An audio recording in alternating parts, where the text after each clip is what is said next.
UPSC की तैयारी, जब भी हम यूपीएससी की तैयारी शुरू करने के लिए सोचते हैं, हमारे दिमाग में बहुत सारे ऐसे सवाल आने लगते हैं कि पहले शुरुआत कैसे करें, हम तो हिंदी माध्यम के बच्चे हैं, क्या हमारा सीसैट निकलेगा या नहीं निकलेगा, प्रीलिम्स के बारे में कहाँ से पढ़ें, मेंस की तैयारी कैसे करें, इंटरव्यू में कहीं हिंदी मीडियम के बच्चों के साथ कोई भेदभाव तो नहीं होगा। देखिए, ऐसे बहुत सारे सवाल और बहुत सारी कंफ्यूजन्स हमारे दिमाग में घूमती रहती हैं, लेकिन हमें एक बात समझनी पड़ेगी कि यूपीएससी ने अगर हिंदी को माध्यम रखा है तो उसमें बच्चे तो सिलेक्ट कर ही रहा है और करेगा भी, लेकिन हमें किस चीज के ऊपर फोकस करना है? क्वालिटी। अगर हमारे आंसर्स में क्वालिटी होगी तो मार्क्स जरूर आए। और प्रीलिम्स का पेपर तो ऑब्जेक्टिव पेपर है, उसमें तो क्वेश्चन पढ़ा, जवाब दिया, अगर हमें आता है तो मार्क्स कोई काट ही नहीं सकता। तो यानी कि सबसे पहले हमें अपने दिमाग से ना ये सारी बातें जो हम यूट्यूब और पता नहीं क्या क्या देख के कई बार अपने दिमाग में भर लेते हैं, उनसे हमें बाहर होना है, क्योंकि उन सब बातों से कुछ फायदा नहीं होता। हमें फायदा होगा पढ़ाई करके उस फ्रेम में फिट होके जो यूपीएससी ने एक ऑफिसर के लिए बनाया है। और सबसे पहला है objectivity. Objectivity what? Objectivity of an officer. एक अफसर के जैसी ऑब्जेक्टिविटी हमारे पास होनी चाहिए, यानी कि जो करना है वो करना है, और एग्जाम के लिए क्या जरूरी है बस वही करना है। जैसे कि अगर हम शुरुआत से लें तो सबसे पहली प्रोसेस है प्रीलिम्स की। सबसे पहली प्रोसेस प्रीलिम्स की। प्रीलिम्स में जीएस और सीसैट। ये जो जीएस की तैयारी है, इसके लिए इतिहास, भूगोल, ये वाले जो सारे हमारे सब्जेक्ट्स हैं, उसके लिए हम लोग तैयारी करते ही हैं, ये सब तो आपको पता है। सीसैट पे आपका फोकस होना चाहिए। CSAT is very important. ज्यादातर प्रॉब्लम बच्चे कहाँ फंसते हैं?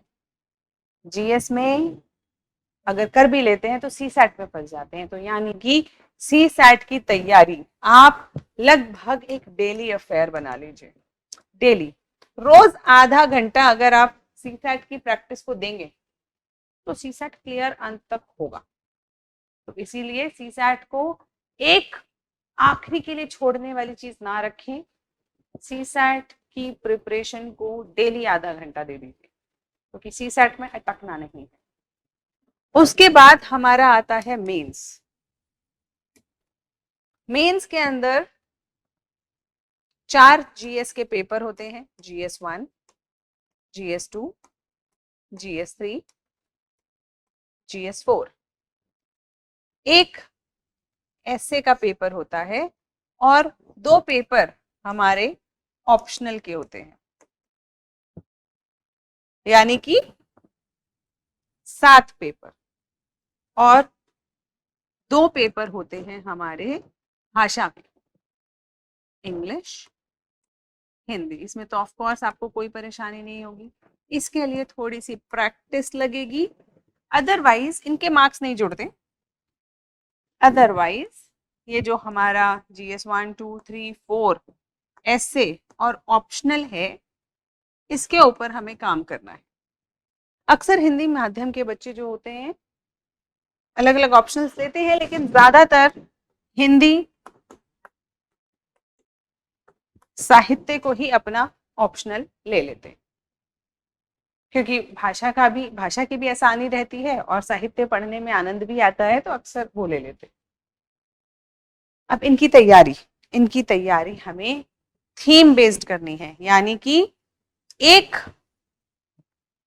टॉपिक को उठाना है और उसे तैयार करना है।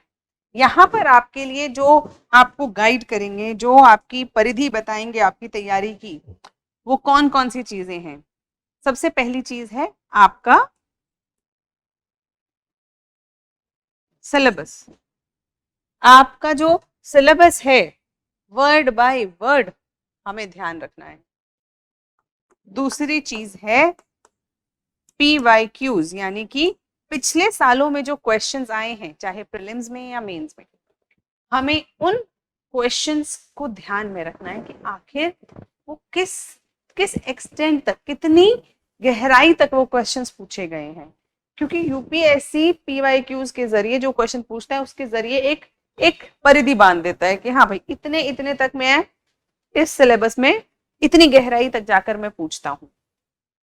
उस गहराई से थोड़ा आगे जाके हम तैयारी करेंगे, बहुत ज्यादा आगे नहीं चाहिए, ताकि हमारी पूरी जो एक्सटेंट है वो हमारी कवर हो जाए PYQs। तीसरी चीज, आपने लेक्चर्स लिए या किताबें पढ़ी, जो भी किया, उसके बाद आपने इसमें से कंटेंट तैयार कर लिया, जो कि एक पार्ट है। लेकिन उसके बाद दूसरा पार्ट है प्रैक्टिस। आपको बहुत प्रैक्टिस करने की जरूरत है। पुराने सालों की क्वेश्चंस प्रैक्टिस कीजिए, इधर उधर जिस इंस्टीट्यूट से आपको क्वेश्चंस मिल जाएं, मार्केट में हजारों लाखों क्वेश्चंस अवेलेबल हैं, एक टॉपिक पे लीजिए, उसके क्वेश्चंस कर लीजिए। मेंस के अंदर भी प्रीलिम्स के अंदर जितनी प्रैक्टिस आप करेंगे उतने ज्यादा चांसेस हैं कि आपका सिलेक्शन आसानी से हो जाएगा। परेशानी क्या है कि अक्सर हम ये कोशिश करते रहते हैं कि किसी तरीके से कोई चमत्कारिक चीज हमारे हाथ लग जाए, कोई चमत्कारिक किताब, नोट्स, लेक्चर्स या टीचर हमारे हाथ लग जाए, जिससे कि हमें मेहनत ना करनी पड़े और सिलेक्शन हो जाए। लेकिन ऐसा होता तो नहीं है। सिलेक्शन तो आपका आपकी मेहनत से होगा। तो अब अपने अंदर से जो भी ये हीन भावनाएं आपने अपने घर में, अपने मन में रख रखी हो कि भाषा के कारण ऐसा हो रहा है या वैसा हो रहा है, उसे हटा दीजिए। हमें उससे कोई फायदा नहीं होता। अब हमें काम करके जो हमारा ड्रीम है, जो हमारा ओहदा हम चाहते हैं, उसके लिए काम करके हम उसे पाएंगे। उसके लिए मेहनत करेंगे और इतनी मेहनत करेंगे कि वो खुद ही हमारे पास चलकर आ जाए, यानी कि we should deserve it and it will come. आप इतने अच्छे आंसर्स लिखिए कि एग्जामिनर मार्क्स दिए बिना रह ही ना पाए। इतना अच्छे से पढ़ लीजिए कि प्रीलिम्स का MCQ आप देखें और आपको सवाल का जवाब आता हो। यही हम करेंगे, कोशिश यही है हमारी, है ना? ठीक। अब एक सवाल बच्चों के मन में रहता है कि 2026 का अटेम्प्ट अगर हमें देना है तो हम किस तरीके से तैयारी करें। अगर आपको 2026 का अटेम्प्ट देना है तो मैं मानती हूँ कि आपने लेक्चर्स, क्लासेस या बेसिक तैयारी जो अपनी है वो आपने कर ली होगी। तो अब जुलाई से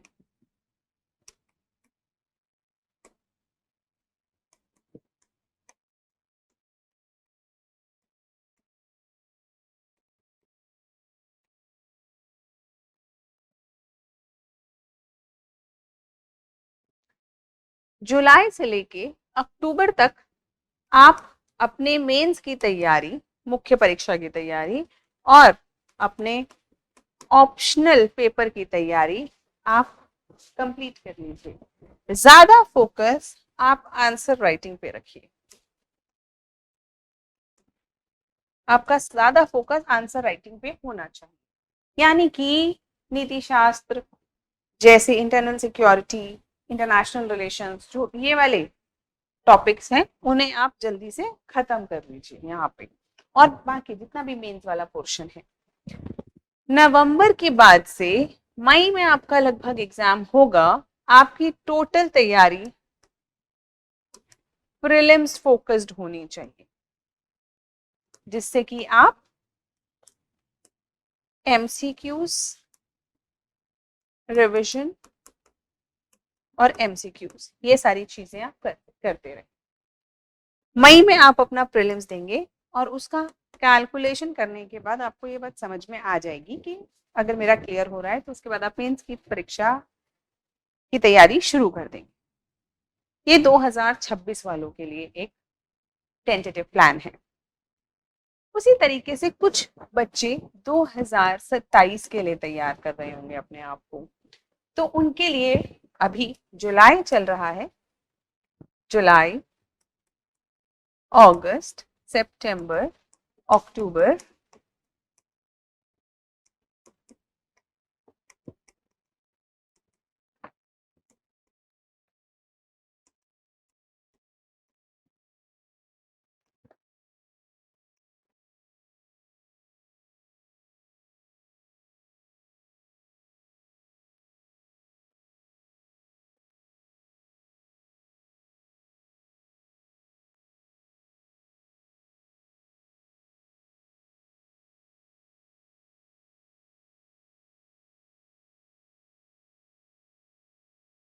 आपके पास लगभग इतने महीने हैं। दिखने में लग रहे होंगे कि बहुत ज्यादा है, अरे मेरे पास तो कितने महीने हैं, लेकिन आपको सच बताऊं कि जब हम तैयारी करते हैं तो कब ये महीने गुजर जाते हैं हमें पता भी नहीं चलता, कब गुजर गए पता भी नहीं चलेगा आपको। और ये बात आप याद रखिएगा, ठीक है। अभी हम इस अप्रैल तक कोशिश करेंगे कि मेंस की आंसर राइटिंग कंप्लीट कर लें, ऑप्शनल की क्लासेस कंप्लीट कर लें, ऑप्शनल की आंसर राइटिंग कंप्लीट कर लें। साथ साथ हम कोशिश करेंगे कि हम PYQs के प्रीलिम्स भी थोड़ा थोड़ा प्रैक्टिस कर लें। करंट अफेयर्स पढ़ेंगे लेकिन डेली, जिसे कहते हैं एक छोटी छोटी खबर को ट्रेस करना, ट्रैक करना, वो हम नहीं करेंगे। छोटी छोटी इंफॉर्मेशन को कलेक्ट नहीं करेंगे। हम करंट अफेयर्स के लिए कोशिश करेंगे कि हम थीम बेस्ड रहें। थीम बेस्ड मतलब एक पूरे इशू को लिया और उसे तैयार कर लिया। जैसे कि अगर हम समझें पॉलिटी के अंदर तो जुडिशियल पेंडेंसी, न्यायपालिकाओं में जो देरी होती है न्याय मिलने में, वो एक पूरा टॉपिक है हमारा। अब हम उसे पूरे टॉपिक की तरह तैयार करें, किस एक इंफॉर्मेशन को लेकर हम बात नहीं करेंगे।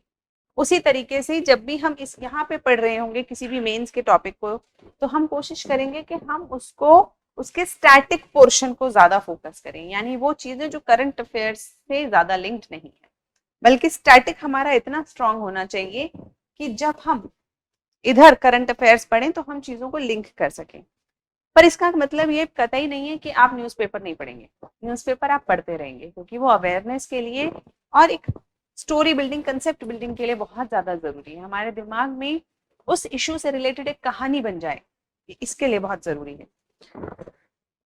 फिर मई में जब आपके सारे दोस्त जो शायद आपसे एक साल पहले ही तैयारी कर रहे होंगे प्रीलिम्स देंगे, आप भी कोशिश करेंगे कि इनके साथ प्रीलिम्स का पेपर होने के बाद एक बार प्रैक्टिस करके देखें।